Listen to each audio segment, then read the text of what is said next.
And welcome to Film Fights with Friends. I am Steven Kepfer, one of your co-hosts. And I am Paul Veracci, your other co-host. Yeah, for this amazing walk down some action filmmaking discussion. We are going down like action filmmaking memory lane this episode. Yeah, totally. We're going to be talking about FX, which came out in 1986, starring Brian Brown, Brian Dennehy, the two Brians. Yeah. And our guest, Tim Gallin, is in a pretty epic fight scene from that movie. Let alone all the other epic fight scenes and movies he's done. Yeah. In this movie, he plays an assassin who's trying to kill Brian Brown and Raleigh, the character's name Raleigh, and his girlfriend. Successfully kills the girlfriend, and then it leads to a pretty amazing fight, especially for the time period, like 1986. I would say that for 1986, the girlfriend getting shot by an assassin in the very early part of a movie, to me, that was like, wait, what just like this doesn't happen. Normally they save her from almost, but nope, dead. Yeah, dead. Yeah, to someone you thought was going to be a main character throughout the whole movie, gone. I remember that was one of the first times that I think that's happened to me, and I was like, no, she's not dead. But I mean, Tim is a veteran of the business. Like his first job was the Gong Show. We didn't even talk about it. He sent me the clip.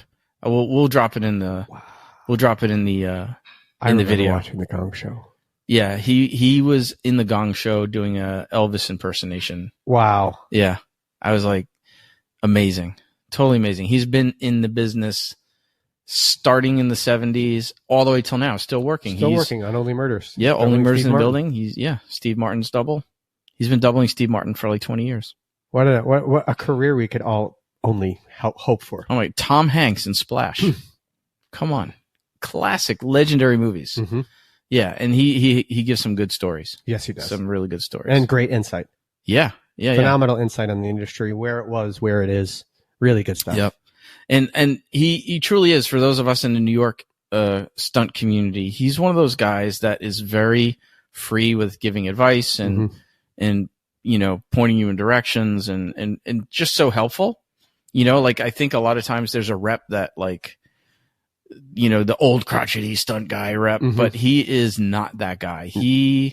And we talk a lot about Jerry Hewitt, you know, I mean, like cut from the same cloth, very loving, very caring, very much wanting to help people succeed, you know? So I love about Tim. He wants you to be the best you can be. Yeah, totally. And we talked a little bit about in the interview, but yeah, he was like one of my first hustles like 10 years ago on Doctor Strange, and just let me sit. He was stunt driving. And they were just, you know, sitting there locked up, curbed for like hours. And I just sat in the passenger seat picking his brain for like 2 hours. That's awesome. It was, he's such a good dude. So I'm so glad we got him on the show. What's going on with you, dude? Anything new? Let's see. What do I got going on that's new? Nothing too crazy. I mean, a lot of daddy time lately. You know, the baby's 2 and change now. So you know, that's pretty amazing watching them grow up and develop things. And then I saw this video the other day, and it like broke my heart because it showed this dad with this like shaken look on his face, and then the clip said, when your kid finally gets a word right and you realize you're never going to hear them say it wrong again. Oh, like, wow. Because like she says noodles instead of noodles without the S. Yep. And my wife and I both were just like, oh. Yeah, it's like the kids who say biscotti. Right. And then all of a sudden they say spaghetti, and you're like, I'm never going to hear biscotti. Oh, that's crazy. So that's kind of like. So basically you're going to have to, for the rest of your life, you're going to have to say noodles. I'm going to say noodles. So she never learns to say it the right way. Dude, I don't have too much going on. Wouldn't that be funny to like in like 15 years if I told my therapist that and they'd just be like, what the fuck is wrong with you? Yeah. Like you got to let shit go, bro. Make some noodles. What are you doing today? I'm going to have some noodles. Some noodles. Yeah, totally, man. On my end, not much going on, dude. Same old coaching, you know. We had the guys did some tournaments and they did pretty well. Brought home some medals. Nice. You know, and I lost a job, you know, a stunt coordinating a student film job, and we talk about this a lot. Did you lose it or did you turn it down? Well, I lost it. I didn't turn it down. I lost it because they didn't hire me because of what I was requiring to do the job. So I mean, I'm not saying did you turn it down? No, but I think that you put your foot down and. Well, basically, I feel like you knew what the outcome was going to be when you said this happens a lot. That's what I kind of say when I mean you turn. We've talked about it a lot, right? About set safety and stuff like that. Absolutely. And so, as you know, I always require the set medic. Always. And this was for a fight scene on a thesis film here at a school in the city, and not a big fight scene, but right, for a student film, big enough. And I gave a reasonable rate. But I also required a medic, and so for those listening, like when you read a script and there's a fight scene in it, a lot of whether or not you're actually going to need someone is how do you plan on shooting it? Are you going to actually see the fight, or are you going to imply that a fight's happening? And so a lot of the decision about casting a stunt performer or a coordinator or whatever depends on how it's intended to be shot, right? So it was told to me they were gonna shoot it all with cheats and XYZ, and they didn't need me. And I was like, okay, that's cool. But later on, I found out that they hired someone who underpriced me, and no medic, of course, right? And just kind of let them wing it because that's what they think it. Yeah. That's how they think it is. But how I found out was because the producer of the student film contacted me after about trying to rent gear that the coordinator that they hired didn't have. Right. Yes. And then I was like, the gear they needed to rent is gear you don't rent. Like, it's stuff that any stunt performer or coordinator should have. Yeah. It wasn't like, we're not talking about renting like cranes. Like you're talking about renting knee pads for people. Knee pads, elbow pads, like you don't basic things. No, you have your own. I was like, people don't rent that stuff. Yeah. That's just owned, Yeah. So, and we've talked about it a lot with people who coordinate big movies and stuff that, the underbidding and stuff like that. But in this case, I would rather not get the job. No, you don't want to be. I don't want to be the coordinator on set when someone gets fucking hurt. My conscience is clear, especially when it's something when you're like, I fucking knew it. Yeah. I mean, I don't wish injury or mishap on anyone. No, but you should prepare for it. Always prepare for it. Yeah. You have to be. I mean, I haven't. There's sometimes even when you're starting out, you'll do something and you think you have all the angles covered, and then you shoot it, and then you're like, "Fuck." Yeah. What about that? And here's the issue for me. Like, it's not about me losing a job. It wasn't like a ton of money, but here's the problem: is that the producer of this thesis film now taught the lesson to the student filmmaker that it's okay to cut corners. You know what I mean? That's the end result, is the continuation of the unsafe culture that we always talk about. So it's disappointing. There's not, I've coordinated, I think, student films for almost every film program in the city. Not a single one of them require student films to have medics. It's always me enforcing it. And then, them saying, okay, well, we'll get it we'll have the medic on a stunt day. And I'm like, you should have one on every day. Yeah. Things can happen on non-stunt days. Well, it was like when we were talking about, when the guy was going to lean off the building. Yeah. And then we had everything all set up to keep him safe. And then it was, but what if? Yeah. You have to. What do we have in place if everything that we just did fails and now he's hanging off the side of the building? Yep. Where's your safety for that? Yeah. Where's your like your next step safety after you do your safety when that fails? Yep. So, you have to think of all those things. And it's one of the things that also Tim brought up about being more free when you're not the coordinator and you're the performer. Yeah. Because you don't have that, you have the look, every you person. You want to make sure you're safe, but of course, it's not your responsibility for everyone. Yeah, and you'll see the people listening to the show will see when we asked Tim about being a coordinator versus being a performer. Yes. And talking about the level of responsibility of the coordinator and in regards to safety. Performers have we all have responsibility when it comes to safety. We're all part of keeping a set safe.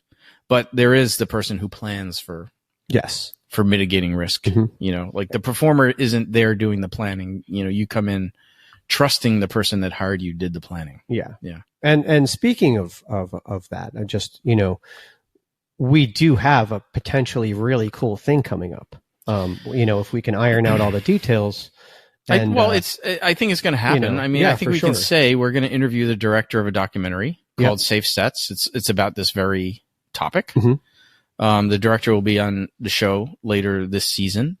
And we are working out dates with them to do a live event where we screen the documentary here in New York. And hopefully we can bring in our Patreon members and a few other people to come and check it out with us. It's a great documentary. It's on the festival circuit right now. It's a mind-blowing documentary because all of and for those of you in the stunt community or in the film community who think about I don't want to spoil anything. Yeah. Who go into these instances, big instances that happened on movie sets, 3 or 4 of them they really dive into. They reveal things that I didn't know that make it so much fucking worse than what you hear. Yeah. It's a wonderful documentary. Yeah, it's really good. It needs to be seen. And we've talked about it before. Like if there's going to be a change in the culture, sometimes it has to come from outside the industry. Well, they're the people, the outside of the industry are the people who run the industry, which is what's crazy about it. The money is not. Oh yeah, but you know what I mean? Like, I feel like the final of where it all comes from, it doesn't come from us. No. And I'm not even talking about outside the industry as in the producers. Okay. I'm talking about outside the industry, like not even involved. Oh. Like the director of this film, Paul Heinzelman, is a doctor and a public health expert who by chance started taking some work on movies and saw massive red flags regarding safety and sort of made it a mission of his own to explore this. Right. So he's not someone it's from outside the industry looking in saying, what the hell's going on here? Yeah. So it's a really important, film. I think it could be, a catalyst. There is definitely something in the air in the industry, partly because, of the shrinking all the suffering that's going on, people losing work, but there is definitely something in the air regarding safety, increasing safety. And, Yeah. And speaking of screenings and everything, if you guys want to catch a bunch of screenings coming up in October, yes, we have our own little film festival coming up. Well, it's not ours, but we sponsor it. Sorry. Yeah, it's true. It's not ours. Maybe we'll have our own one day. Maybe. That is the plan. But the art of filmmaking. Art of movie making. Art of movie making film festival. Yes. The art of filmmaking movie festival. Art what I was about to say. Of festivals for making movies. But it's the art of movie making film festival. Yes. Where they celebrate everyone else that they don't celebrate in the Oscars. Or at least they don't celebrate them on the televised part. Right. But it's all the crafts people, it's all the artisans, it's the set decorators, the set builders, the puppeteers, the visual effects people, the stunt people, the wardrobe people, and the stunt people. And the winner of the best stunt performance, hint, you should submit to this festival. It's going to get to come and join us on the show. Yeah. We're going to invite the winner of the best stunt performance onto the show. And we're going to, we'll do a little dive in and break down the piece that you submitted. Yeah. And, Yeah, totally. So if you are in a scene that you would like to submit, or if you're in a production that you'd like to submit, or you're a director of a production of something you'd like to submit it. We'll put the Film Freeway in our show notes. Hopefully we'll see you at the festival. It's a great festival. Yeah, for sure. Yeah, totally. I love the networking is great. The films are great. The people that run it are great. Their heart's in the right place.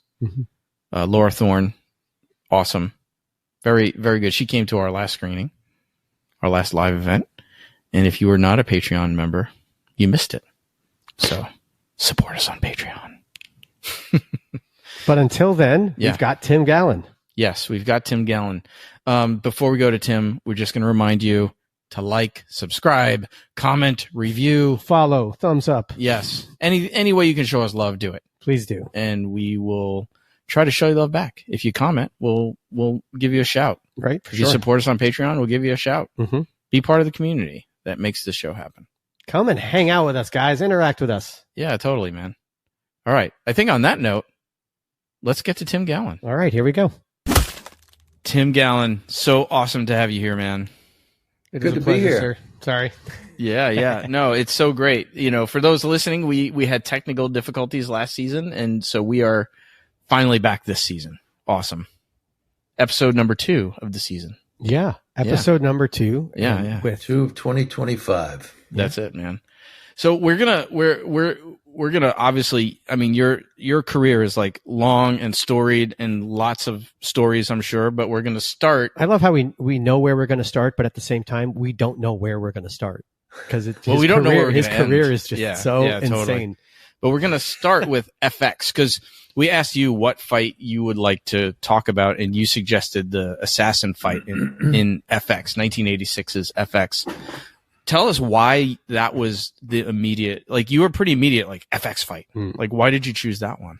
Well, I think in today's hurry up world of streaming and where, they pre-visit, they get it all worked out so you can come in and just knock out the fight. Back in those days, you spent that pre-vis time and the actual filming time in 2 days to do an actual fight, where today they want you to come in and be done by lunch. Right. So that's why, in my mind, it's just something that we spent time on, and we did all the beats, and we covered it. I really hadn't covered a fight like that since. Mm-hmm. And it was a feature film rather than TV, which is much quicker. Sure. So just a quick, when you say cover the fight, just for our audience who aren't, what do you mean? So in other words, you're going to come in a couple of different directions. Mm-hmm. You're going to be at the point of view of myself, the assassin, or the point of view of Raleigh, who was the protagonist, and you'll so that means there's 2 angles to cover. So lighting wise, you're going to have to light it to make it look as best you can. So typically you shoot all in one way at a scene or a fight that you're doing, and then you turn it around and then you do it all over again.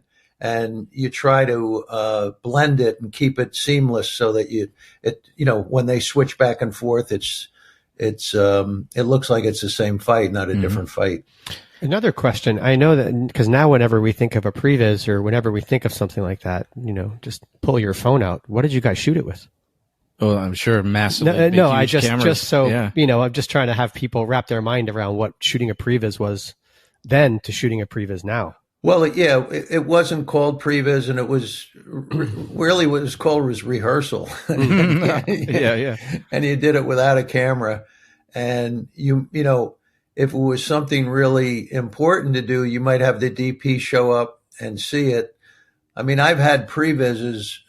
We just did a previs for something on Only Murders, and it's as I said to the coordinator, I said, one time I had a previs on the following, and we shot it, and the director used every shot that I had in my previs, pretty much shot to shot. So it helps them a lot. But in this situation, you walk into the physical space. If you can have a rehearsal prior to anybody getting there, that's gold. But for sure, when you walk in, then you have to, the coordinator had in his mind an idea of what we were going to do, but it kind of finds its own way. Whether there's props put out or, in our case, there was typical things you would find in a kitchen, and that's what was used in the fight. So the Victor Magnotta was the stunt coordinator, or Victor Magnotta, and excuse me. Yep. Hakuna Matata. And Hakuna Matata. And Victor, And Frank Ferrara too was credited. Well, Frank took over for Vic. That was an interesting story where during the fight, and I don't know if it was only the fight or other parts of the movie. Zygmunt, I think was his name, was the DP, very well established DP at the time, European cat, and him and Vic had a falling out. They had a falling out about something. I forget if it was about our fight or whatever, but when you have a choice to get rid of the coordinator or the DP, usually the DP wins. Yeah, for sure. So let's dial it back a little bit, because we dug up the original script for the movie. And the fight, I'm going to just read. It's a long fight, actually, so I'm not going to read the whole thing. Yeah. But it's legit 4 pages. And I'm going to go right to the section where you come in, or the assassin, the gunman, as it's called. A second later, the lock gives way. The door is flung wide, and gunman is 3 steps into the loft, crouched in a combat position, a high-powered rifle with silencer and a telescopic sight cradled in his gloved hands. Frantically scanning the room, he looks up too late as Raleigh brings a baseball bat down on his neck, knocking him out, which, by the way, is not the way it was shot, right? Correct. Raleigh stands over the unconscious gunman and raises the hat for the coup de grace. But when he hesitates, he tosses the bat aside, tosses the bat aside, and closes the door. Using the gunman's belt, he secures him to the wall heater. Then he goes to deal with his girlfriend who has been shot. And then we'll fast forward to the gunman slowly comes to. Raleigh searching through his pockets. He finds only a wallet with a little money in it. Places for an ID are completely empty. No credit cards, nothing. Raleigh tosses the wallet aside and sees the gunman looking at him. Now, this whole next page is completely cut out, right? So there's a whole dialogue scene between the gunman and Raleigh. Kind of like what Paul calls the James Bond moment, where Raleigh's trying to get him to talk, right? And so that whole scene is cut out. And then we get to the fight. The gunman's rifle is against a far wall. Raleigh sees it and starts for it, but the gunman picks up an umbrella stand and throws it at Raleigh, who has to duck. The gunman has time to limp because he's injured in the leg, right? Limp between the gun and Raleigh, moving for the kill. Raleigh stumbles to his feet and starts backing up. He's faster than the gunman, but his fear paralyzes him. The gunman enjoying the certain kill, uses a karate chop, which deadens Raleigh's left side. Raleigh stumbles back while the gunman limps forward. As Raleigh lurches back, he places whatever he can find in the gunman's path, a chair, a table, whatever. But the gunman only smiles at these petty obstacles and pushes them easily aside. He smiles at Raleigh, pleased his certain kill is becoming more interesting. Finally, Raleigh is up to the kitchen counter. Now, this part is in the fight, the kitchen counter. Raleigh's up to the kitchen counter, his back literally against the wall. Raleigh watches the gunman approach, that sickening smile still on his lips, his hands preparing for the death blow. Raleigh desperately grabs blindly behind him, overturning food canisters until his hand settles on something hard and heavy, an iron. And Raleigh doesn't even have time to see what he's got. He just grabs the iron, swings at the gunman's head. The iron crashes against something and tumbles from Raleigh's grasp. Raleigh feels uneasy feels uselessly about in helpless terror for some other weapon as he waits for his own death. But then there is silence. Raleigh looks and sees the gunman lying on the floor, the iron beside him. Raleigh goes to the gunman and sees a red gouge running across his forehead where the iron crushed his skull. And then there's still more, actually, dialogue and stuff like that. But it's a long scene. Right? Yeah. And so when you guys started the scene, and by the way, for the listeners, again, the fight is linked in the show notes. So if you haven't watched it yet, hit pause, watch it, and come back. And then you'll see how the final scene is different than what was originally written. Did you rehearse it with the dialogue, and was it cut on the day, or did you know ahead of time that wasn't going to happen? No, the process was I got a phone call from Vic. He said, I want you to go meet a director. And I went to meet the director and went into his office. And I was pretty new to the game. Robert Mandel is the director. Robert Mandel. And Bob, I remember going into his office. He was behind the desk. And he just interviewed me. I think he wanted to see whether I could handle, whatever was written. It wasn't like a typical auditioning process. But so we talked a little while. I got into stunts in 1978. So this was, about 5 years later. That's when I was born. 84. and well, I was a child stunt, I was a stunt runt. So that's why I'm so young. But, so we sat and we chatted, and then he goes, you remind me of an assassin. I'm going to use you. So I said, okay. And, I left, and the next time we walked in to the space was the day we were shooting, and we started going through the beats with Vic and what he wanted, and then Mandel got involved in the DP, and we mapped it out and shot it. And there was the stuff where I was entering. There was a long shot down the stairs. There was the shooting out the window when Diana got shot, and then the whole entry. So there was lots of pieces for the puzzle. Yeah, we didn't even read that. There's the whole exactly the scene where you're outside and you kill Diana Venora. Brian Brown's girlfriend. Yep. Right.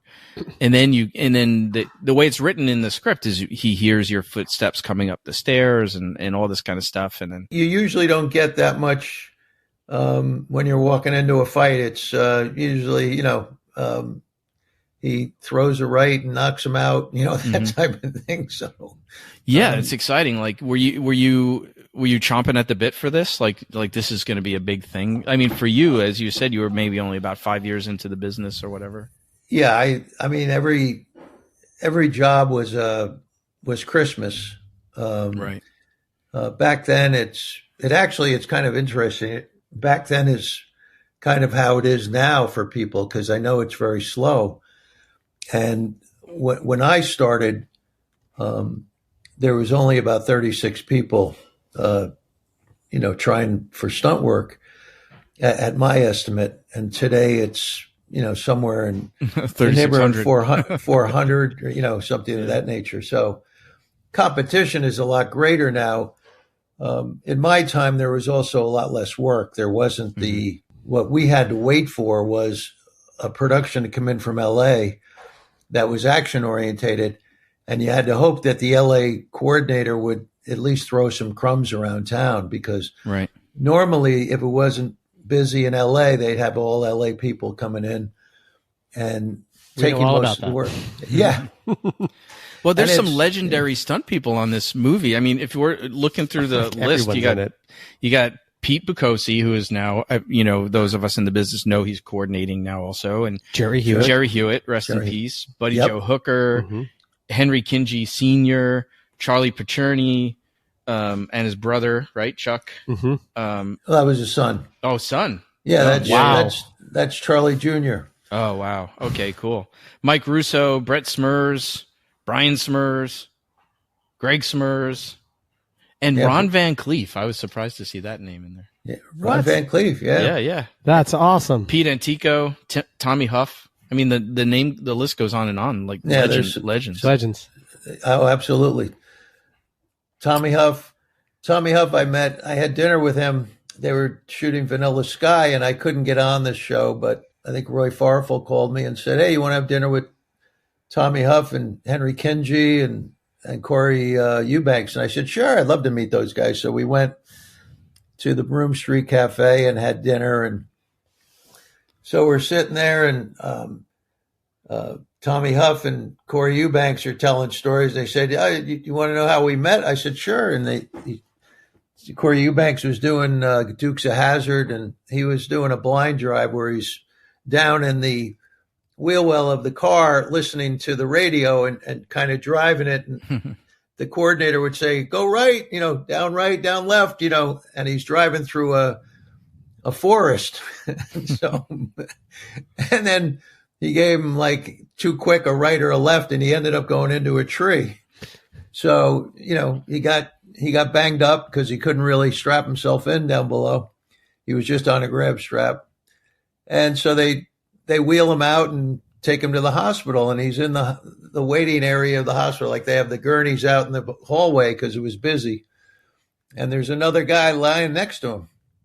And it's guy says, hey, how you doing? He goes, yeah. He goes, I'm Corey Eubanks. He goes, I'm Tom Huff. He goes, and Tom had been injured on another movie. So he says, what do you do for a living? He goes, I'm a stuntman. He goes, really? He goes, so am I. He goes, I guess we're not very good, are we?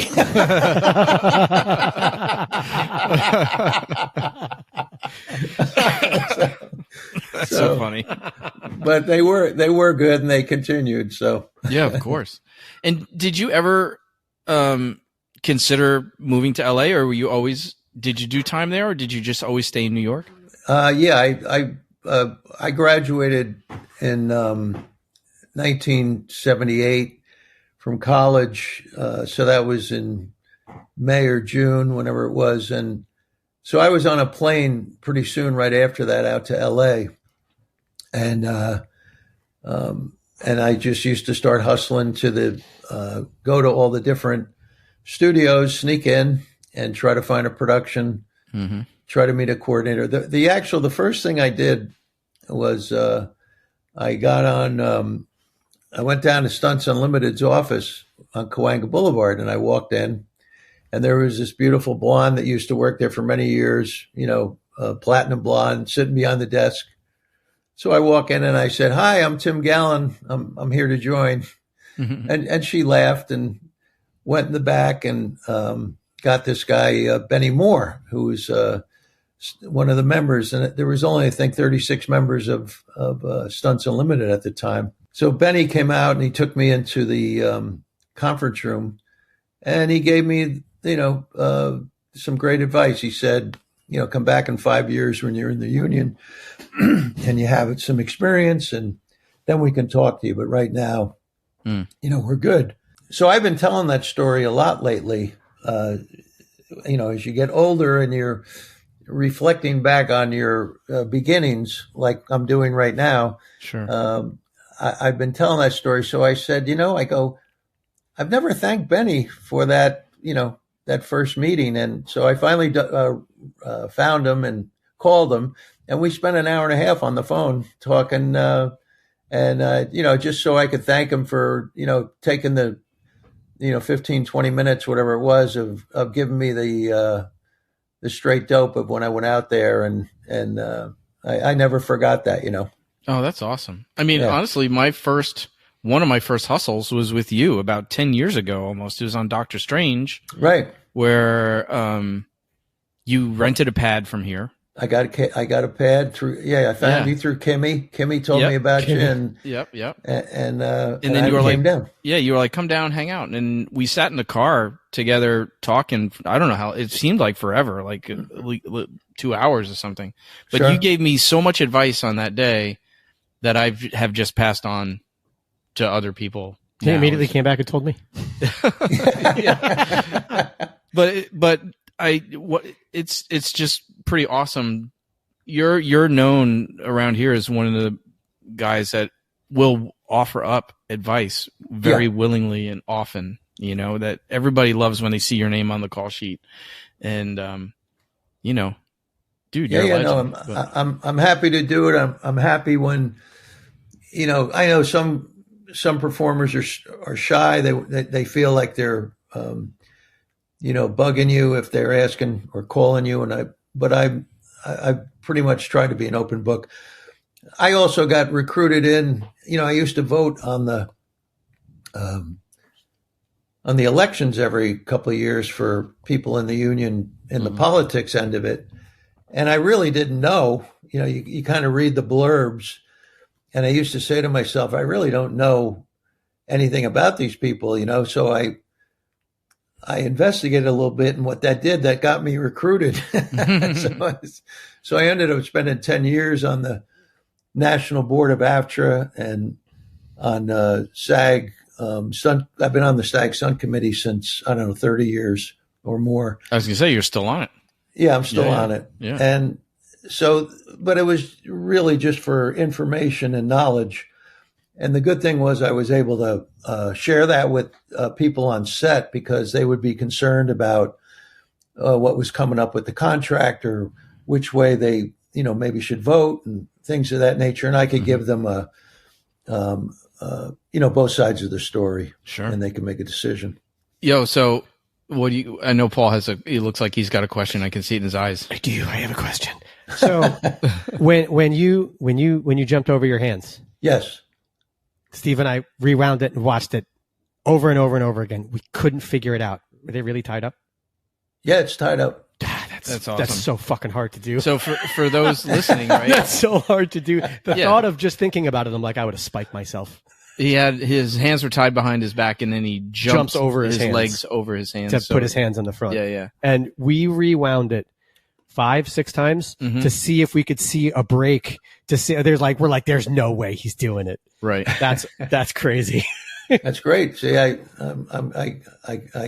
won't be trolled. I won't be trolled on the internet. So was FX? I mean, FX was at the time, it was a huge. I mean, I was a senior in high school. I was 1986. I think I was like 7. Yeah, it was a huge movie when the first one came out. So I actually have a connection to that, because that was one of the first. The sequel was one of the first more violent movies my dad took me to see as a kid, because it was FX. Right. So it was easier for him to explain blood, and like for me to watch something like that as it was in context of filming and actual effects that was going on. And then after I saw how much I loved the sequel when I was a kid, right, he showed me the first one.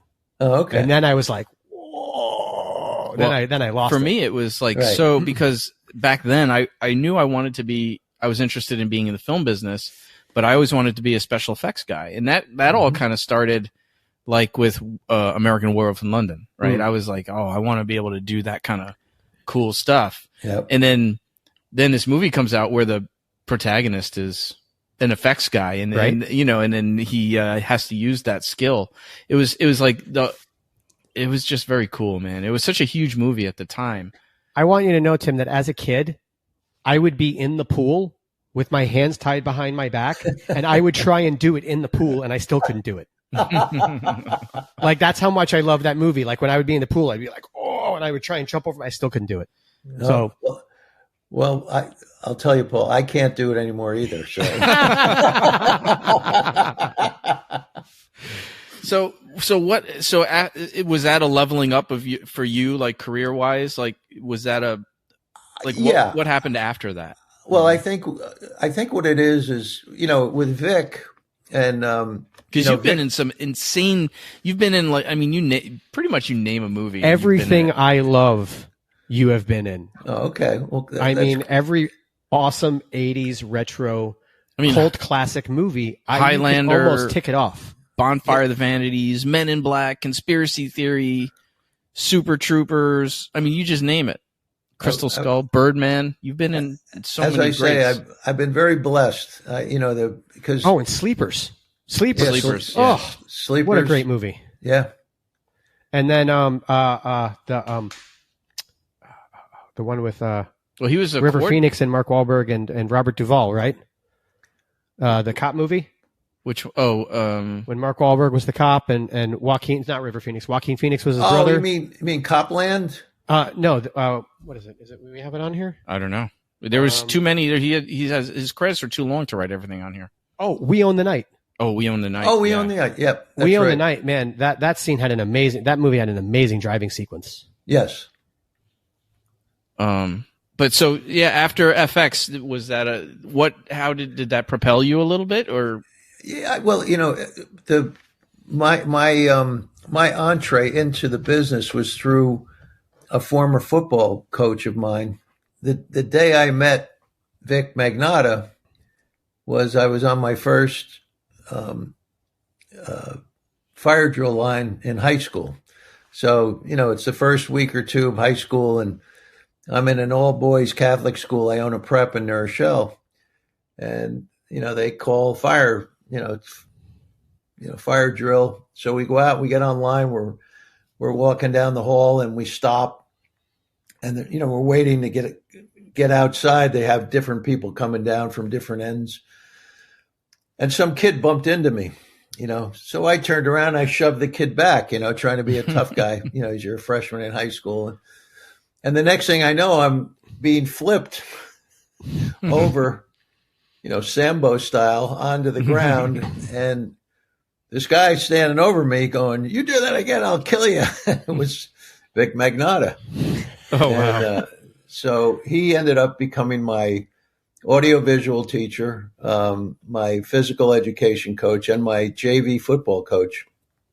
And Vic was what I learned later in life, and it was kind of interesting how our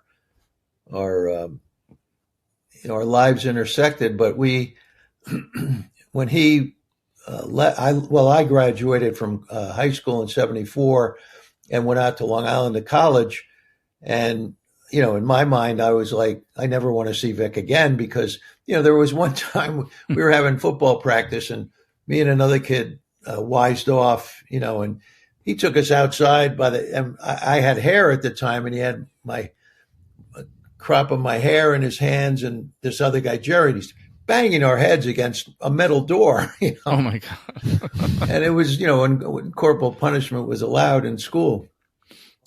So needless to say, I'm gone from that school. Could care if I, some people I'll miss, but a lot of people I could care if I ever see them. Vic was one of them. And then 2 years later, I'm a sophomore in CW Post, and I'm at the, Taxi Driver had come out. So I went to the theater to watch Taxi Driver, and I'm sitting there, and bam, there's Vic, big as life on the screen. And what I didn't realize until later was Vic was a recon Marine. He used to do behind the scenes, behind cover scouting for the Marines, looking to where, behind enemy lines to bomb them. This was all along the Burma Trail. And he survived. He came back. So on the GI Bill, they give you free education. He picks NYU Film School. This is in the 60s. And he goes there, and who does he befriend but another Italian boy who was thinking about going into the Jesuits, Martin Scorsese. Oh, wow. And he does all of Scorsese's student films, and, works in concert with him, does his final film. Vic is in Scorsese's first film, which is called Can You Hear Me Knocking? And then they graduated NYU, and Vic came to work at my high school, and Scorsese went to raise the money for Mean Streets.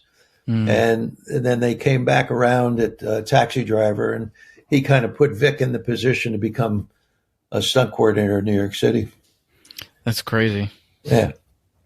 That's so cool. So, yeah, I haven't met Marty yet. I want to thank him, for being, part of the reason why I got in, Yeah. Well, it is such a small community, right? It's like, it's really just who knows who knows who knows who. Well, there's the saying that I now like, which is, it's not who knows you, it's who knows you when you're not in the room. True. And so I know you've coordinated a bunch too. And you mentioned The Following earlier. You were the stunt coordinator on The Following, the TV show. Yes. And did you another culty show? Oh, I know. I was like, we were just interviewed Riley Stearns, and we were talking about that stuff. So it's kind of random that we just hit another cult show. Yep. Yeah. And so the leap from performer to coordinator, was that something you wanted, or kind of what are your feelings about that? Or do you have a preference of which you prefer to do, or perform? Yeah. Yeah. I much prefer performing. I've really enjoyed, and as I've said to certain other people, I said the thing for stunts with me was when you can do something and it's seamless and you actually fool people, where they, like you guys trying to find that separation 5 times going back, and where you're trying to see where does it become, in that fight with Raleigh and Jerry Hewitt is his double. And, I can tell, but no one's ever said to me, oh, that guy's different, because Jerry was just so good at it. And I actually had no idea. I just assumed it was Brian Brown the whole time. The way it was shot, it was great. Mm-hmm. No, I took Jerry into the wall, and then I also took him down by the flame. And then Brian, we tried to put it in as much as we could. But he was he's an Aussie, and and he was ready to go. One little side note that I wanted to share with you on that was one of the things that I always remember about FX was that I forget if it was the first day or the second day, but we were on Spring Street or Prince Street. We were in this loft that an artist had that they had rented, and so it was a beautiful area of the city. And there was a Dean and DeLuca downstairs from where we were fighting. So I'm all messed up. The blood and everything is on me, and we were taking a break, and it was hot up there. So I went downstairs and I sat in the street, and I was leaning against a car, all bloodied up. People are walking by looking at me. But who comes walking out of the Dean and DeLuca but Fred Gwynn and his wife? Oh, really? Wow. Herman Munster. Yeah. Well, yeah. And Herman comes walking up to me. He goes, "What do we have here?" Oh my God. And I got to spend 5 minutes with him chatting, Oh, that's so cool. Yeah, that was that was one of the highlights. Oh, I'll bet. I love those moments. Yeah. Those happy accidents. Mm-hmm. Yeah, totally. That's so cool. I didn't realize Jerry was his double. That's awesome. No, Jerry, yeah. That was the first big thing I did, I think, with Jerry, because, he had done Warriors and I was on Wanderers. I was actually in California trying to break in when Warriors was shot. In other words, I might have been on that, and then when I came back, I came back and I had called Vic, and he said, "I have nothing. Call me when you come back to New York." And he was doing this movie Wanderers, and he said, "Come on down to Central Park, help me teach these actors how to play football." So I went down pro bono, and we threw the ball around, and I taught him how to block and all this other stuff. And he came up to me at the end of the week or two, whatever I was down there. He says, "If you shave your head, I'll get you in the union." I said, "Shave away." And so I went over, and there was this guy, Joe Motto, and Alan Weisinger, and they were the makeup and hair for the Wanderers. Great guys. And so I go in to get shaved, and I'm sitting there, and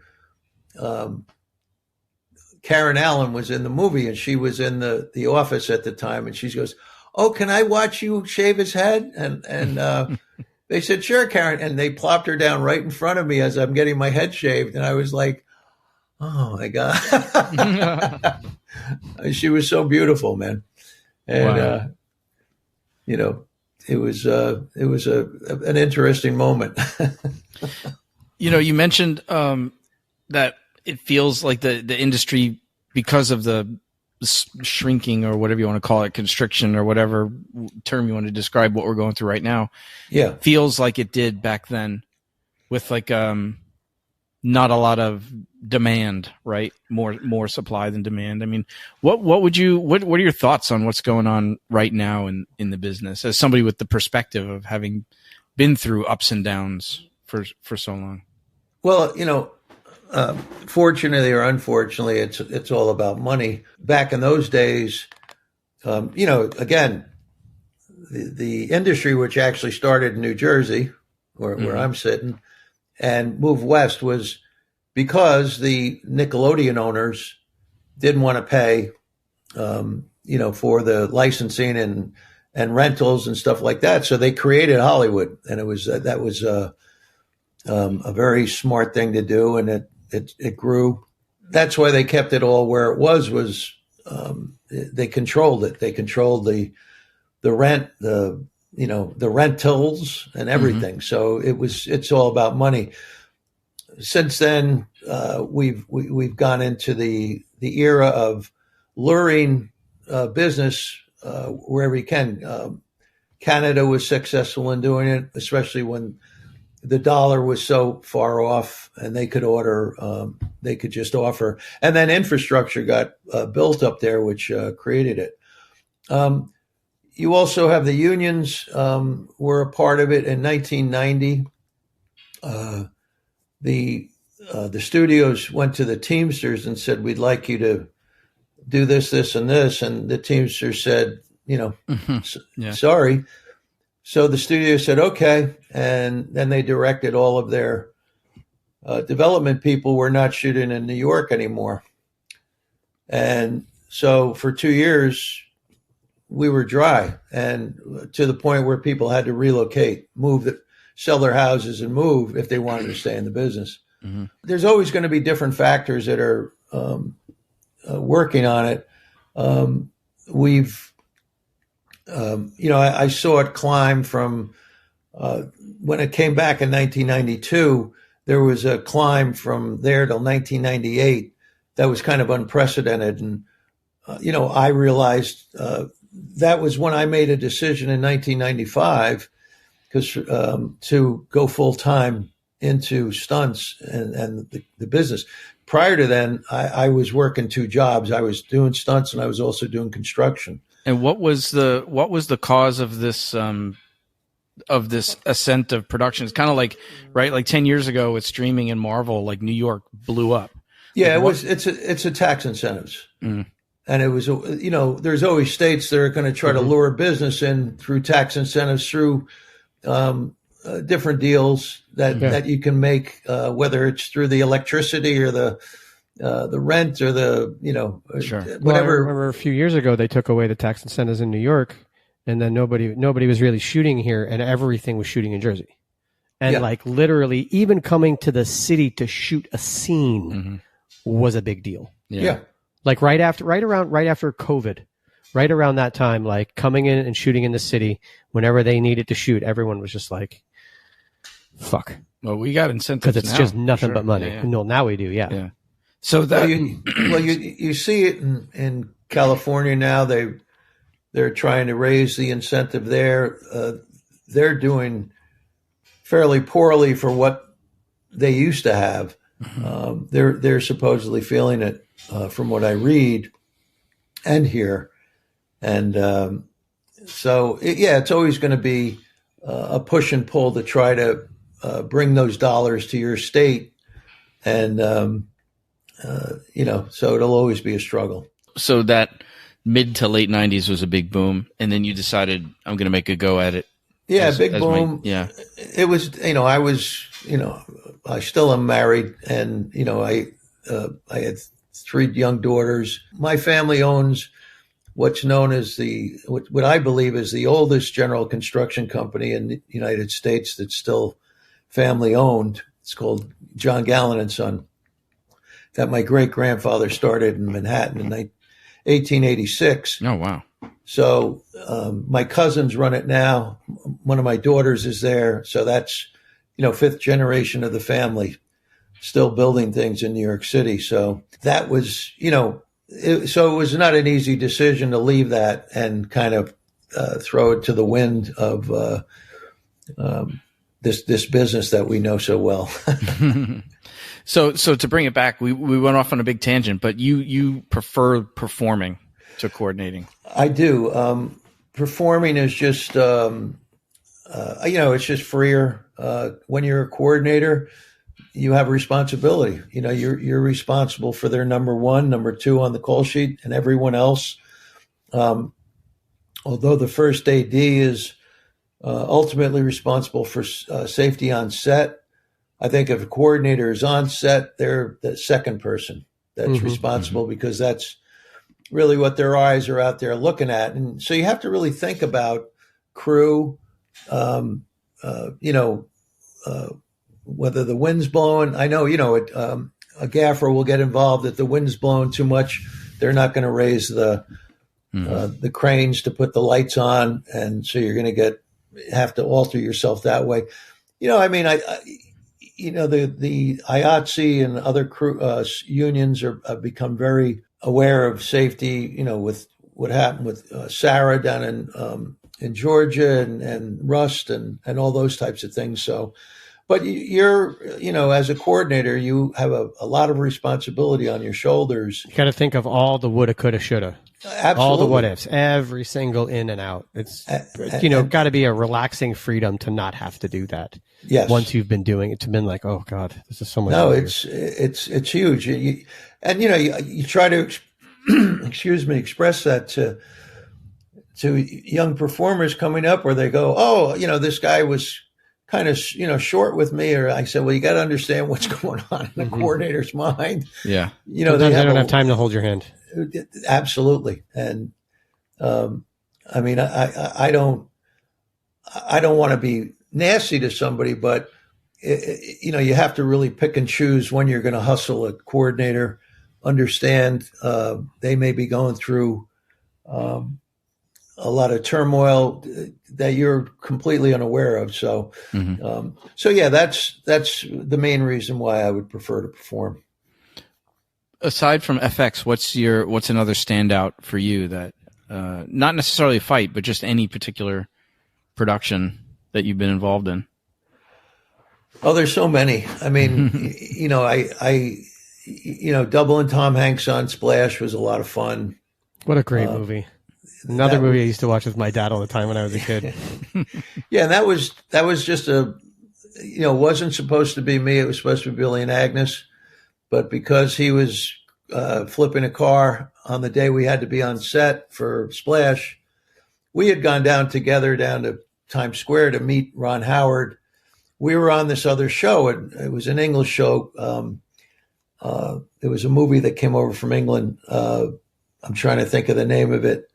But it was an armored car heist.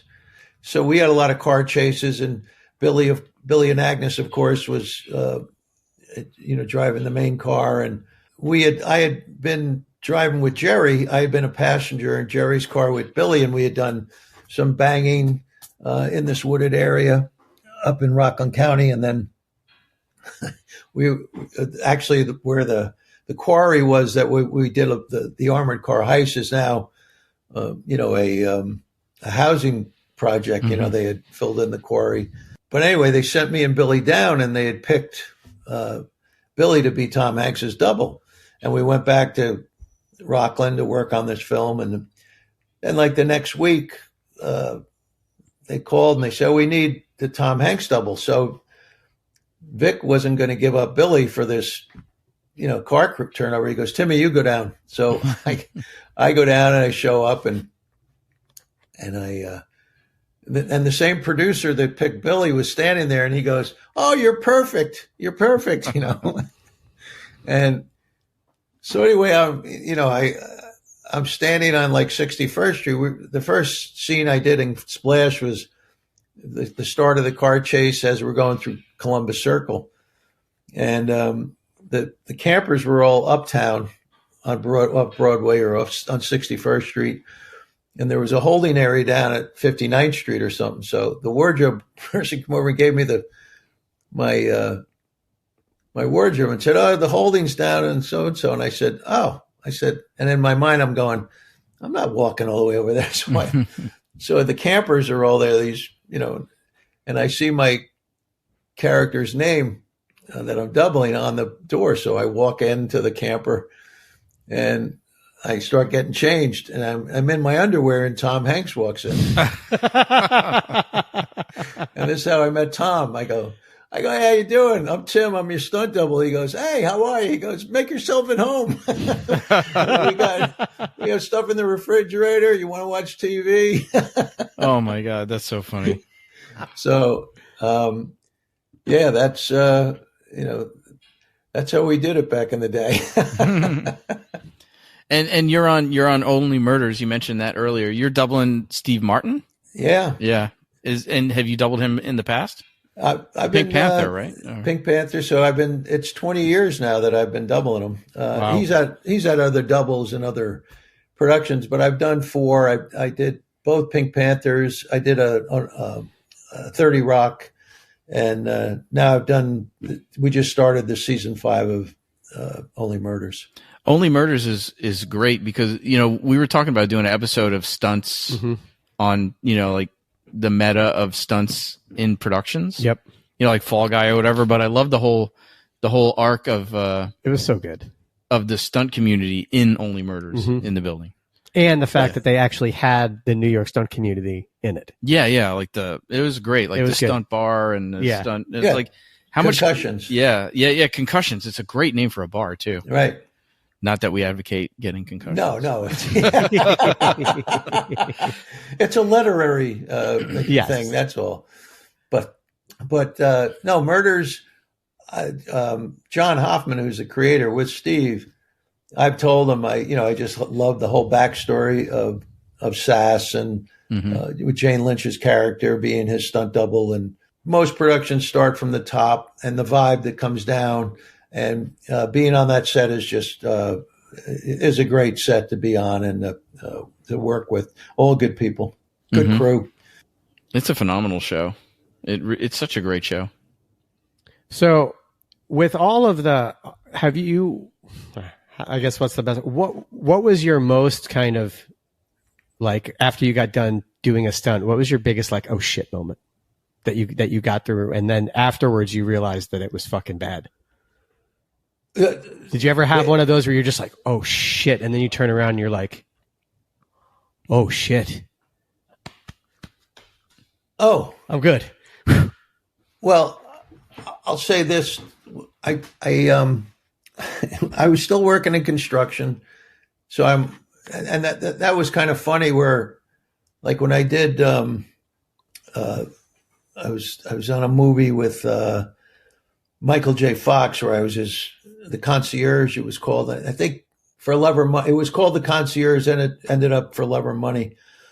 And I was Elliot, the limo driver, and it was supposed to be Chuck Jeffries, and Chuck couldn't do it, so Jerry called me, and I was in a suit and tie down in Lower Manhattan at my construction job. He goes, "Can you go up to the Sherry Netherland Hotel?" I said, "Yeah." So I got on the subway and I went up, and I get off the subway and I walk up, and Barry Sonnenfeld is there with this producer, and Graham, I think it was Graham was his name, and Graham Place or something. And he auditions me right there on the corner of 59th Street and 5th Avenue.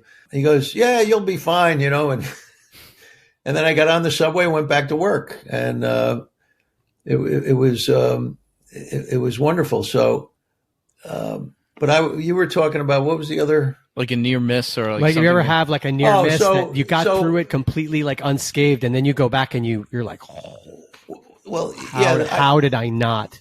I thought of, so the same situation where I was working in construction one day, and I get a call.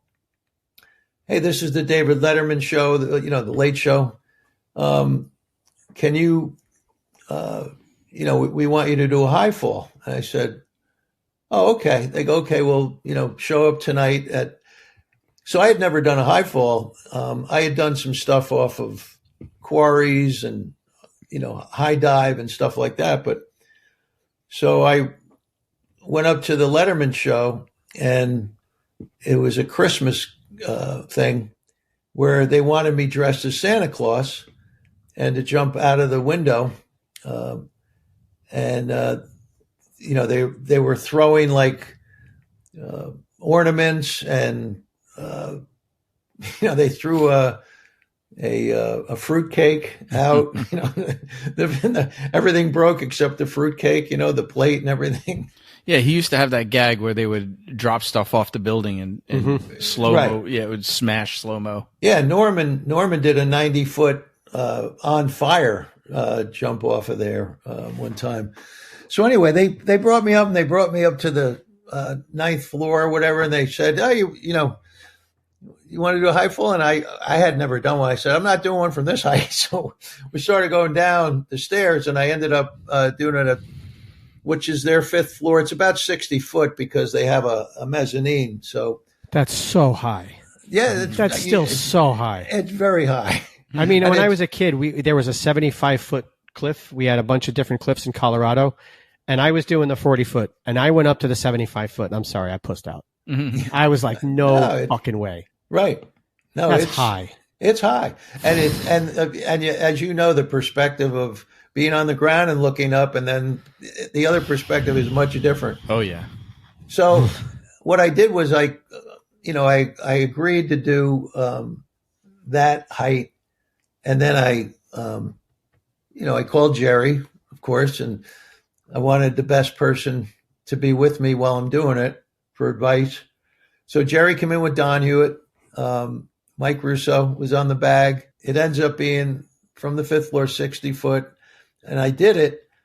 And so I'd never done anything from that height. So getting into the bag and jumping up, that's the way I felt afterwards. It was like, wow, this really could have gone wrong. Wow. Because the other time when I was with Jerry, I had gone in and auditioned for New Jack City, the opening of that where they have a white kid hanging off of the 59th Street Bridge, and they owed him money. So I went in and Mary Von Peebles, and I auditioned. Is that the See Ya and I Wouldn't Want to Be You scene?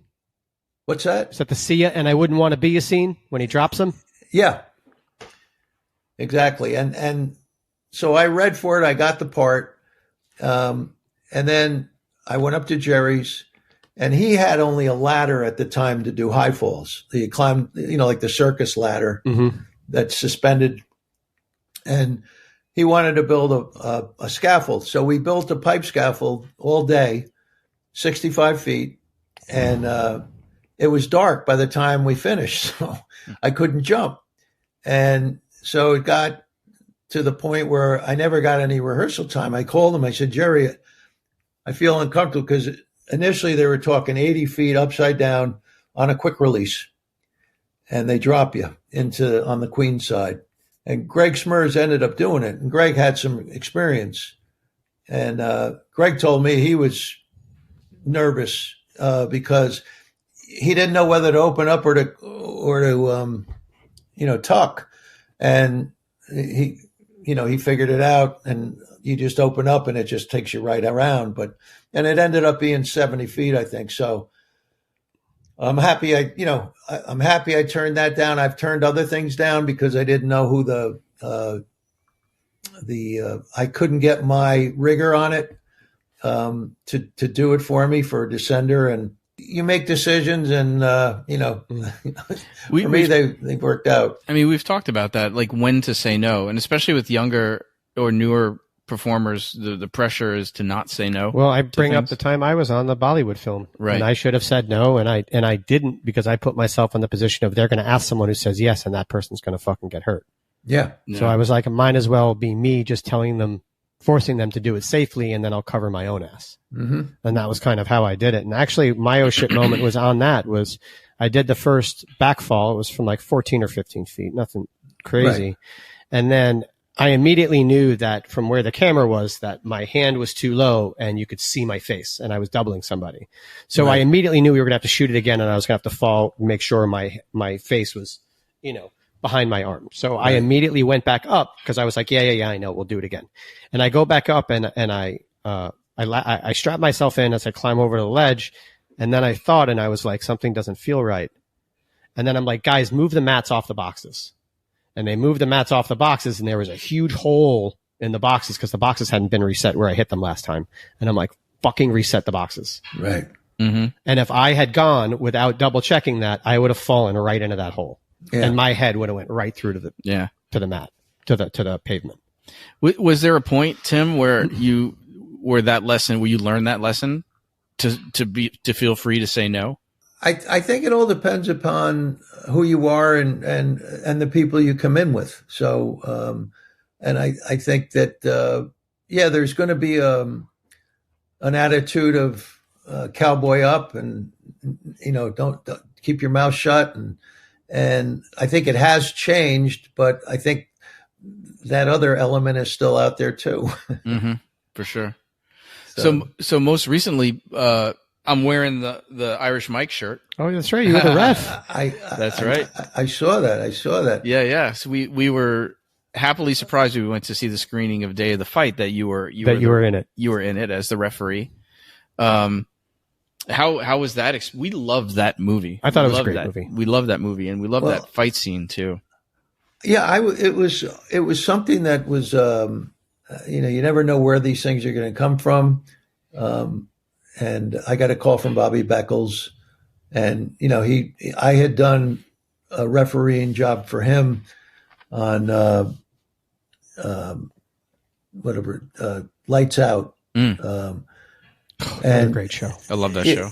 Yeah, it was the championship fight between Holt and Billy Brown. And it was a lot of fun.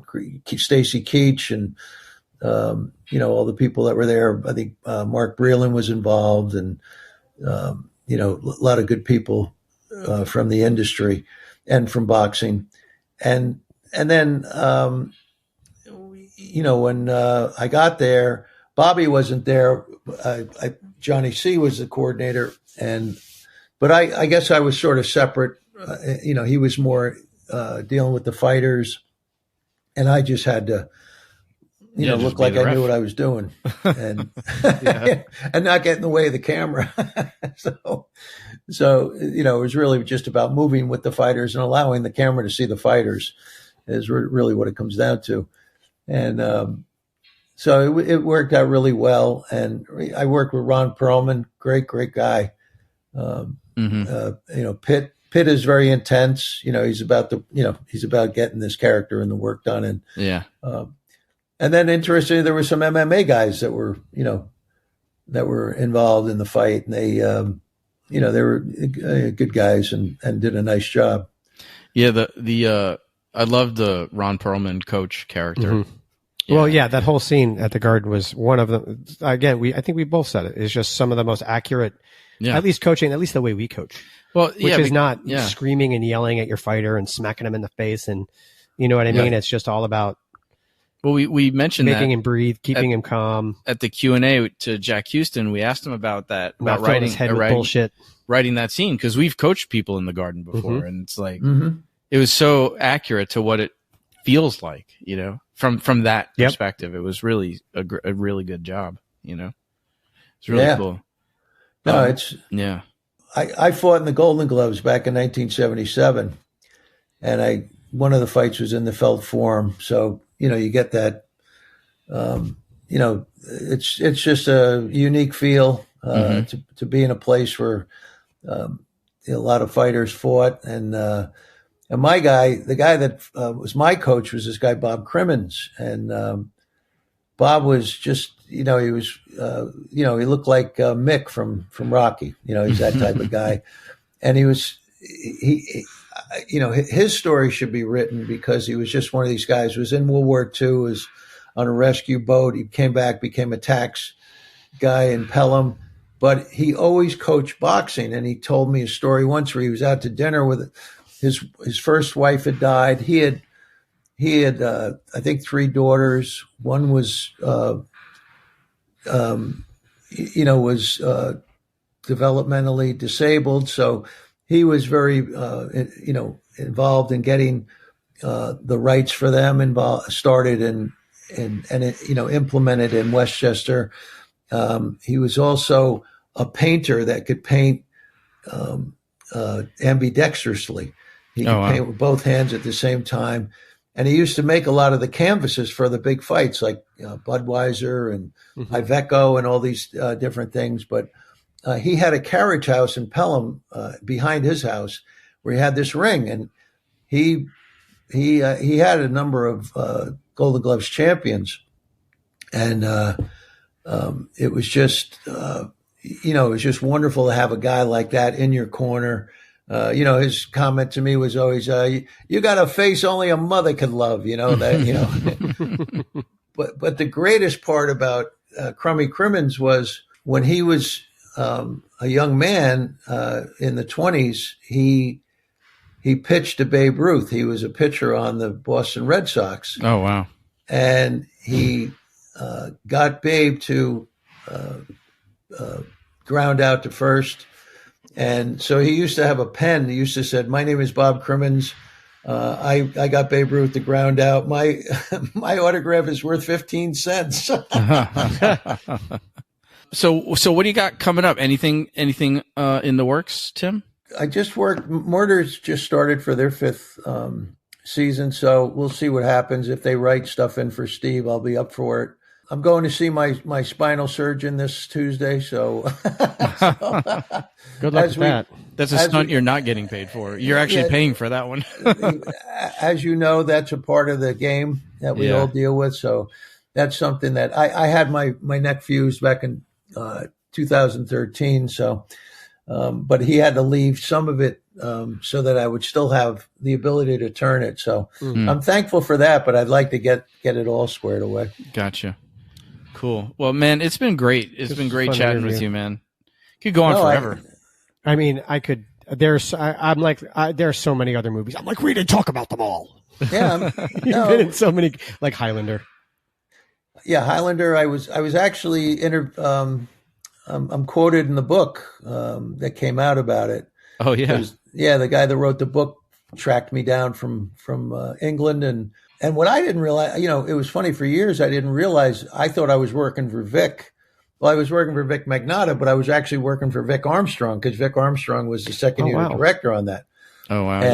And Vic Armstrong's also in the book, but I had not realized how huge Highlander was. I mean, it's just, they've had so many remakes, and their fans go deep. They really go, and so it's very cool. I'd love to run into Brown. What's his name? I ran into Clancy Brown on Punisher. Clancy. It's not often where I stop in my tracks and I'm just like, and he's so nice and such a cool guy. It made it even worse. Oh yeah. I would like to see him just to say, "Hey, I was with you back in the day," and he was in this great movie. If you haven't seen it, before we go, you've got to see it, called Hellbenders.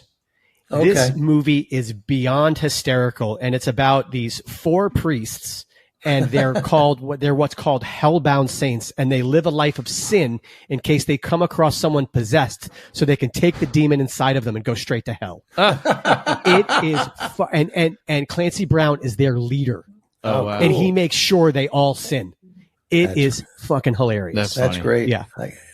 That's very cool. I never even heard of that movie. Oh, Hellbenders, dude. It's one of my favorites. I own it. So good. And it's with Clancy Brown, Clifton Collins Jr., Dan Fogler, and I forget who the girl is that plays the other lead, but an amazing, funny cast. Cool. And the effects, the fights, the core, everything is top notch. Oh, cool. Yeah. Very cool. Nice. Yeah, man. So thank you so much for coming on, Tim. I'm glad we actually made it work this time. Yeah, absolutely. Yeah, totally, man. And thank you. I hope you guys keep working. And us too. We hope so too. No, I wasn't joking, man. Every time we've been on set a few times together, and every time I see your name on the call sheet, I get excited. Well, good. Well, hopefully it'll happen one of these days, and hopefully we'll get to work together one day. Yeah, that would be nice. Absolutely. All right. This is great. Right. Thanks again, man. Thanks so much, Tim. Continued success with this as well, fellas. Oh, thank you, sir. Take care. All right. Talk to you soon. Bye-bye. Film Fights with Friends is produced by Stephen Kepfer, Paul Veracci, Press Record Studios, and Breakball Studios. This episode was engineered by Matthew Kaplowitz. This show is powered by our supporters at Patreon and is a registered trademark of Film Fights with Friends, LLC. Original theme by Aru Luster.